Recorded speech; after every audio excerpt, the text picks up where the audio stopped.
قل للمؤمنين يغضوا من أبصارهم ويحفظوا فروجهم ذلك أزكى لهم إن الله خبير بما يصنعون وقل للمؤمنات يغضضن من أبصارهن ويحفظن فروجهن ولا يبدين زينتهن إلا ما ظهر منها وليضربن بخمرهن على جيوبهن درود شریف پر اللهم صل علی سیدنا محمد رب زدنی علما وارزقنی فهما سبحانك لا علم لنا الا ما علمتنا मुझे मुअज़्ज़ज़ मुहतरम मुकर्रम मुजाहिद मुवाहिद भाइर और दोस्तों बुज़ुर्गो अरिड़हों सिपारो सूरत नूर जी आयत नंबर 30 ऐं 31 जो हिकिड़ो हिस्सो तव्हांजे साम्हूं तिलावत कयो। इन्हनि आयतुनि जे अंदरि अल्लाह तबारक व तआला पाकीज़ा रहण जो हिकिड़ो उसूल ज़िक्र फरमायो आहे ऐं ॾाढो बहितरीन उसूल ज़िक्र फरमायो। इरशाद बारी ताला कुल लिल मुमिनीन यग़ुज़्ज़ू मिन अबसारिहिम ए मोहम्मद सल्लल्लाहु अलैहि वसल्लम तव्हां हुकुम कयो ईमान वारनि खे यग़ुज़्ज़ू मिन अबसारिहिम पंहिंजी अखियुनि खे झुकाए रखनि हेठि वयहफ़ज़ू फ़ुरूजहुम ऐं हिफ़ाज़त कनि पंहिंजी शर्मगाहुनि जी ज़ालिक अज़का लहुम इहो वधीक पाकीज़ा आहे उन्हनि जे लाइ। नबी सल्लल्लाहु अलैहि वसल्लम जे ज़रिए सां ईमान वारनि खे हिन आयत जे अंदरि अल्लाह तबारक व तआला 2 हुकुम जारी फरमाया। हिकिड़ो इहो त पंहिंजूं अखियूं झुकाए रखनि, ॿियो हुकुम इहो पंहिंजी शर्मगाह जी हिफ़ाज़त कनि। अखियुनि मां झुकाइण जो मतिलबु छा आहे? मतिलबु इहो आहे त नामुहरम औरत खे न ॾिसो, हर वक़्तु कंधु हेठि करे न हलिबो, पर नामुहरम औरत जेकॾहिं साम्हूं अची वञे त पंहिंजी अखियुनि खे झुकाए। हिन आयत जे अंदरि मरकज़ी मज़मून इहो ई आहे। बाक़ी ॿिया मज़ामीन बि हिन जे अंदरि दाख़िल थी था वञनि। नंबर 2 ॿियो मज़मून इहो आहे त तव्हांखे मर्द खे ॾिसो, पर मर्द जेको आहे उहो कपिड़नि खां आरी आहे, कपिड़ा कोन अथसि, त उनखे बि ॾिसबो न, बल्कि पंहिंजी अखियूं हेठि कबो। अहिड़ो ॿार जंहिंखे ॾिसण सां नियत ख़राब थी थिए, नंढड़ो ॿार आहे, ॾाढ़ी कोन अथसि, ॾिसण सां नियत ख़राब थी थिए, उलमा किराम लिखियो आहे त उहो बि हिन आयत जे अंदरि दाख़िल आहे। उनखे बि ॾिसो न, पंहिंजे कंध हेठि कयो, नज़र हेठि कयो।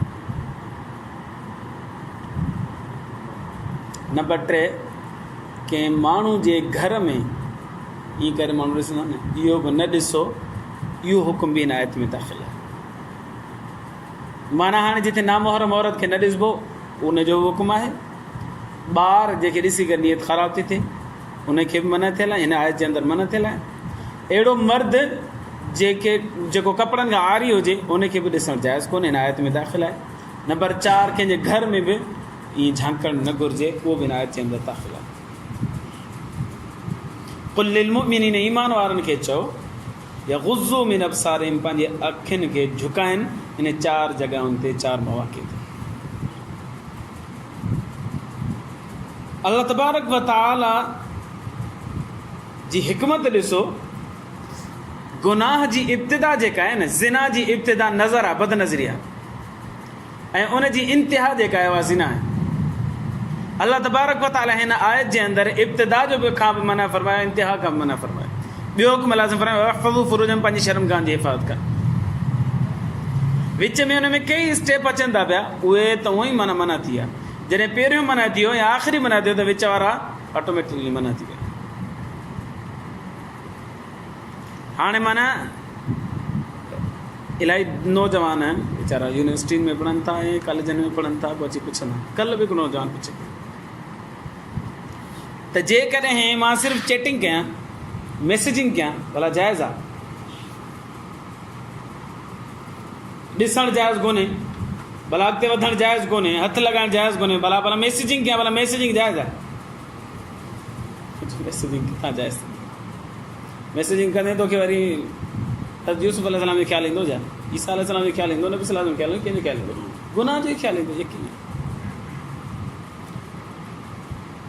हा हो ज़िद ॿधी बीठो, न जेकॾहिं ॾिसणु जाइज़ कोन्हे त मां ॾिसां त नथो न। ऐं जहिड़ो शरीफ़ त तूं बि न आहीं जो हाणे तूं ॻाल्हाईंदे बि सही, पोइ वरी चवंदे पंहिंजी पिक न मोकिल, ईअं चवंदे तूं? ईअं थी? हा, मूसा अलैहिस्सलातु वस्सलाम अलाह सां ॻाल्हायो, तॾहिं त चए पियो अलाह हाणे दीदार बि करा, आवाज़ु एॾो सुहिणो आहे त तुंहिंजो दीदार केॾो सुहिणो। अलाह साईं फरमायो पहिरीं इब्तिदा जेका आहे ॾिसणु, इहा बि हराम आहे, आख़िरी इंतिहा ज़िना करणु, इहा बि हराम आहे। पंहिंजी हिफ़ाज़त कयो। वयहफ़ज़ू फ़ुरूजम, अच्छा पंहिंजी शर्मगाह जी हिफ़ाज़त कयो। शर्मगाह ग़लति इस्तेमालु कई तरीक़नि सां थिए थो, उहे सभु हिन में दाख़िल आहिनि आयत जे अंदरि। मसलन नौज़ बिल्लाह ज़िना कजे, उहो बि हिन में दाख़िल आहे, नाजाइज़ तालुक़ात। नंबर 2, मर्द जो मर्द सां ज़िना करणु, इग़लाम बाज़ी हिनखे चइबो आहे, इहो बि हिन में दाख़िल आहे, शर्मगाह जी हिफ़ाज़त कजे। नंबर 3, हथ सां पंहिंजे जवानी खे ज़ाया करणु, उहो बि हिन में दाख़िल आहे। हिन में ख़ासि लफ़्ज़ ज़िना जो अलाह साईं कोन फरमायो, अलाह साईं फरमाए थो त पंहिंजी शर्मगाह जी हिफ़ाज़त कयो, माना जेके बि नाजाइज़ तरीक़नि सां पंहिंजी शहवत रानी कई थी वञे, उहे सभु हिन में दाख़िल। अलाह साईं फ़ैसिलो आख़िर में फरमाए ज़ालिक अज़का लहुम, इहा वधीक पाकीज़गी आहे उन्हनि जे लाइ जेके इन ते अमल कंदा। इन्नल्लाह ख़बीरुम बिमा यसनाउन, साईं कंहिंखे ख़बर ई कोन थी पए, लिकी लिकी मूं ॾिठो, ख़ाली मैसेज करे छॾियो, कंहिंखे ख़बर ई कोन। अलाह साईं फरमाए थो इन्नल्लाह ख़बीरुम बिमा यसनाउन, जेको कयो था न मूंखे ख़बर आहे।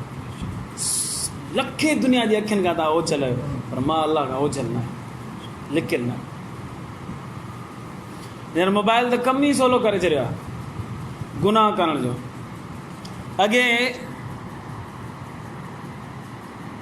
सिंधबाद होटल आहे न, इन जे पोएं पासे खां मां हिते ट्यूशन पढ़ाईंदो हुउसि।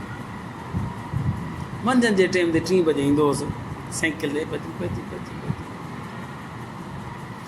पोइ जंहिं घर में पढ़ाईंदो हुन घर जे पासे वारे घर में हिकिड़ो नौजवान रहंदो हुयो, उहो दर ते बीठो हूंदो, पघर पिया वहनि, माण्हू गुम सफ़ा, कुता बि नज़र कोन था अचनि, हू दर ते ॿाहिरि बीठो हूंदो। उहो दर ते छो बीठो हूंदो, हुनखे साम्हूं इशारो मिलंदो हो हुन दरी में, उहो हुनजे घर जे आम्हूं साम्हूं हूंदो।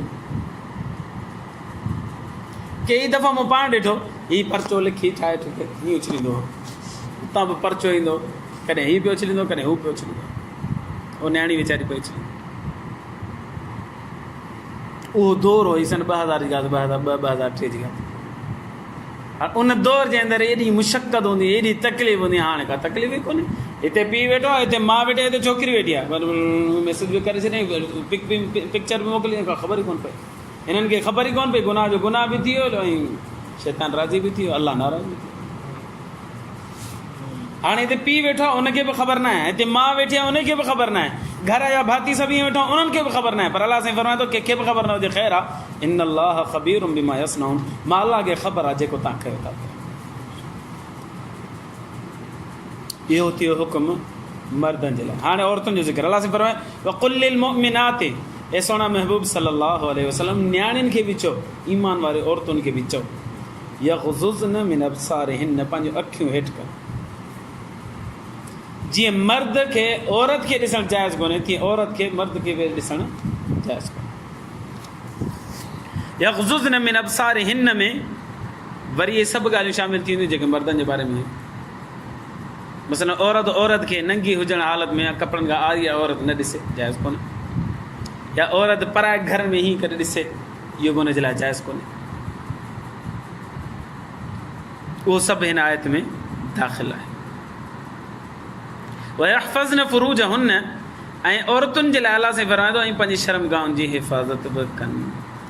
जीअं मर्द पंहिंजी शर्मगाह जी हिफ़ाज़त करे, उन जा 2 तरीक़ा आहिनि, हिननि गुनाहनि खां बचे, अहिड़े नमूने सां औरत बि इन्हनि गुनाहनि खां छा करे बचे। मर्द औरत खे न ॾिसे, इहो त आहे हराम कमु। पर औरत न ॾिसे इन जो छा हुकुम आहे? इन बारे में उलमा किराम जी ॿरायूं। हिकिड़ा आलिम सगोरा फरमाइनि था औरत ग़ैर मुहर्रम मर्द खे ॾिसे थी उनजे लाइ बि हराम आहे। हिकिड़ा आलिम सगोरा फरमाइनि था हराम कोन्हे बल्कि मकरूह आहे। दलील ॿिन्हिनि वटि आहे। जेके चवनि था हराम आहे उहे फरमाइनि था नबी करीम सल्लल्लाहु अलैहि वसल्लम जन हिकु दफ़े पंहिंजे घर मुबारक में आया ऐं साणनि गॾु हज़रत अब्दुल्ला बिन उम्मे मक्तूम रज़ी अल्लाह ताला नाबीनो साहबी बि हो।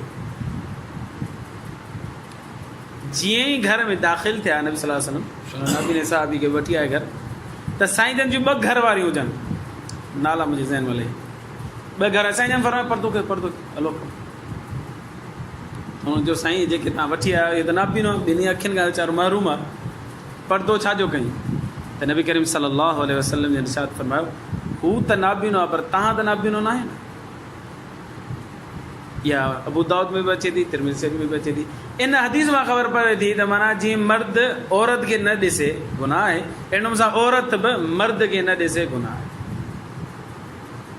लिहाज़ा बाज़ आलिम फरमाइनि था त जीअं मर्द नामुहरम औरत खे ॾिसे थो त हराम आहे, तीअं औरत खे बि घुरिजे त नामुहरम मर्दनि खे न ॾिसे, इहो बि हराम आहे। कुझु आलिम चवनि था हराम कोन्हे मकरूह आहे। उहे वरी दलील कहिड़ी था ॾियनि? मिशकात शरीफ़ जे अंदरि हदीस अचे थी नबी करीम सल्लल्लाहु अलैहि वसल्लम जन वटि ईद जे ॾींहुं हबशी आया जेके मस्जिद नबवी में मुजाहिदाना करतब ॾेखारनि पिया, तीर हलाइणु या जंपिंग करणु या जेको जिहाद में कमु अचे उहे कमु करे ॾेखारनि पिया।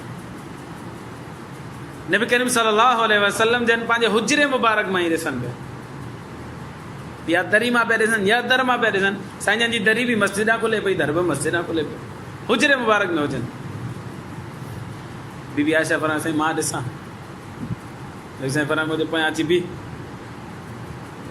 साईं जन जे पोयां बीठी ऐं साईं जन वटां हितां या हितां ॾिसे पई करतब खे। हितां बुज़ुर्ग फरमाइनि था त नामुहरम मर्द खे ॾिसणु जाइज़ आहे पर मकरूह आहे। छो करे हुते त सख़्ती सां साईं जन मना फरमायो त हलो हू अंधो आहे त तव्हां हू नाबीनो आहे त तव्हां नाबीनो त न आहियो, तव्हां हलो। हिते न बि साईं जो इजाज़त ॾियणु इन मां ख़बर पवे थी त माना सफ़ा हराम कोन्हे, पर गुनाह जो ख़दशो ज़रूरु आहे मुब्तला थियण जो। इन करे मकरूह आहे, मुनासिब न आहे त नामुहरम खे ॾिसजे।